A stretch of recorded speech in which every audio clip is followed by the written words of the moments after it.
जय श्री राम मेरे तुला राशि के प्यारे जातक जातिका, मैं हूं आपके साथ आपका अपना डॉक्टर राज मिश्रा। यह है आपका अपना पसंदीदा प्रोग्राम मानस ज्योतिष ज्ञान। सितंबर कैसा व्यतीत होगा आपके लिए, लकी कलर क्या है, लकी डे क्या है, क्या करना है और क्या नहीं करना है, इन सारी विषयों की जानकारी, कौन आपके लिए सपोर्टिव होगा और कौन इस महीने आपको धोखा देने वाला है, इन सभी विषयों पर चर्चा करेंगे। लेकिन आपको एक जानकारी दे दूं, पितृ पक्ष में पितृ की शांति के लिए, पितृ की मुक्ति के लिए, पितृदोष निवारण के लिए सबसे बेहतरीन जो उपाय है श्रीमद् भागवत कथा, उसका आयोजन मैं करने जा रहा हूं। मैं स्वयं कथा करूंगा, साथ में सुबह पितृ के लिए तर्पण यज्ञ इत्यादि सब कुछ किया जाएगा, भंडारा होगा, प्रसाद बटेगा, पितृ बिल्कुल प्रसन्न होंगे।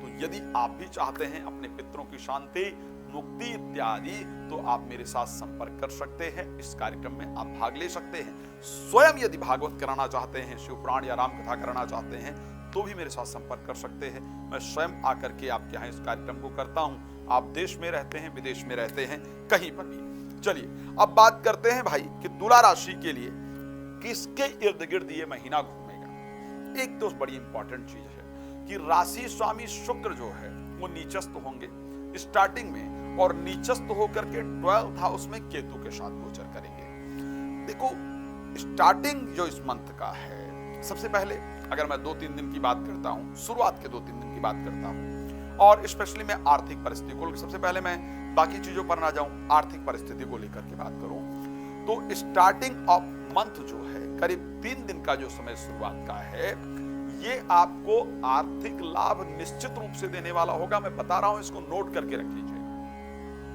चाहे कहीं से आपको साधारण धन ही आए, लेकिन पैसा आएगा जरूर, ये बात बिल्कुल नोट करके रखेगा, बता रहा हूं। चाहे साधारण रुका हुआ धन अपने पास आ जाए, चाहे अचानक कहीं से पैसा आ जाए, कहीं आप काम करें उसमें आपको लोग अप्रिशिएट करके ज्यादा दे दें, चाहे नया काम मिले, लेकिन स्टार्टिंग ऑफ मंथ में पहले 3-4 दिन के अंतर्गत ये आपके साथ घटित होगा ही होगा, इसको ध्यान रखिएगा। तो ये एक बड़ा अच्छा जो चीज है वो आपके साथ घटित होने वाली है। अच्छा, दूसरी इंपॉर्टेंट चीज इस चीज पर क्या था, तो आर्थिक परिस्थिति को लेकर के स्टार्टिंग का जो समय है वो निश्चित रूप से आपके लिए बेहतर होगा।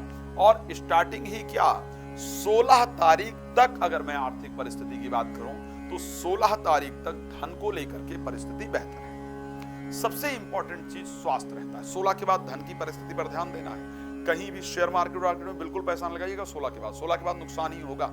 16 तक बिल्कुल लगाइए, 16 के बाद बिल्कुल ना लगाइए। 16 तक खूब पैसे के लिए प्रयास कीजिए, 16 के बाद उसको संभाल कर रखिए। कहीं पर जबरदस्ती इन्वेस्टमेंट मत कीजिए, किसी को दीजिए मत, दे तो नुकसान हो जाएगा। अच्छा, अब अगर बात करें स्वास्थ्य का कैसा रहेगा, आप स्वास्थ्य को लेकर तो ध्यान देना पड़ेगा। 18 तारीख तक खास ध्यान देना पड़ेगा। भाई आपकी राशि स्वामी शुक्र जो है वो नीचस्थ रहेंगे और 12th हाउस के अंतर्गत रहेंगे, केतु के साथ रहेंगे। अब केतु के साथ रहने के कारण ना आपके मन में बड़ा नकारात्मक विचार आएगा, मन एक भयभीत रहेगा, स्वास्थ्य को लेकर के भी परेशान रहेंगे। ऐसा लगेगा कि कोई अपना है नहीं, जिंदगी में बड़ा अकेलापन है, क्रोध बेकार का आएगा। तो जो एक पॉजिटिव कंडीशन होनी चाहिए वो नहीं रहेगी। तो भाई मंथ के 16th तक आपको अपने हेल्थ पर बेहद ध्यान रखने की आवश्यकता है, नहीं तो भाई हॉस्पिटल के चक्कर इत्यादि काटने पड़ सकते हैं, इसको ध्यान रखिएगा। हेल्थ को लेकर के ध्यान रखना है, पॉजिटिव थिंकिंग रखनी है। ठीक है, संसार में लोग अपने मतलब के लिए आपसे मिलते हैं, लेकिन कोई बात नहीं, वो उनका कार्य है, मुझे अपना कार्य करना चाहिए। सो उनके बारे में हमको विचार ही नहीं करना चाहिए। इस प्रकार की परिस्थिति पर आपको ध्यान रखना। किसी ने कहा था कि छतों के चिराग कब के बुझ गए होते, कोई तो है जो हवाओं का हाथ थामे हुए है। तो ये विचार रखना है कि कोई तो है जिसका आशीर्वाद मुझ पर है, जिस कारण से मैं सबका मदद कर पा रहा हूं या कर पा रही हूं। तो इस विचार के साथ आपको आगे बढ़ते रहना है। अच्छा, अब एक सबसे इंपॉर्टेंट चीज, जो 18 तारीख के बाद जब राशि स्वामी शुक्र स्वयं की राशि में गोचर करने आ जाएंगे, तो आपका हेल्थ भी बेहतर होगा, मन में भी प्रसन्नता रहेगी, चेहरे पर चमक आएगी, आपने खुद लुक में परिवर्तन देखिएगा। मैं तो बड़ा क्लियर कह रहा हूं, 18 से पहले अपना लुक देखिएगा और 18 के बाद अपना लुक देखिएगा, तो आपको आपके लुक में चेंजेस नजर आएगा। तो आर्थिक परिस्थिति को लेकर बात हो गई, स्वास्थ्य को लेकर बात हो गई, विदेश यात्रा का भी योग है, इसको ध्यान रखिएगा। अब बात कर लेते हैं एजुकेशन को लेकर कैसा रहेगा। तो एजुकेशन को लेकर के अगर इस मंथ की हम बात करें, मंथ का स्टार्टिंग टाइम एजुकेशन के लिए बहुत अच्छा रहेगा, प्रेम संबंध इत्यादि के लिए बहुत अच्छा रहेगा। फिर अगर हम बात करते हैं तो इस मंथ का जो मिड है, करीब करीब 15 तारीख की रात, 16 तारीख और 17 तारीख पूरा, ये आपका एजुकेशन के दृष्टि से निश्चित रूप से बेहतर रहने वाला है। बाकी टाइम थोड़ा परेशान करेगा, प्रेम संबंध इत्यादि को लेकर के भी यही समय आपके लिए बेहतर है।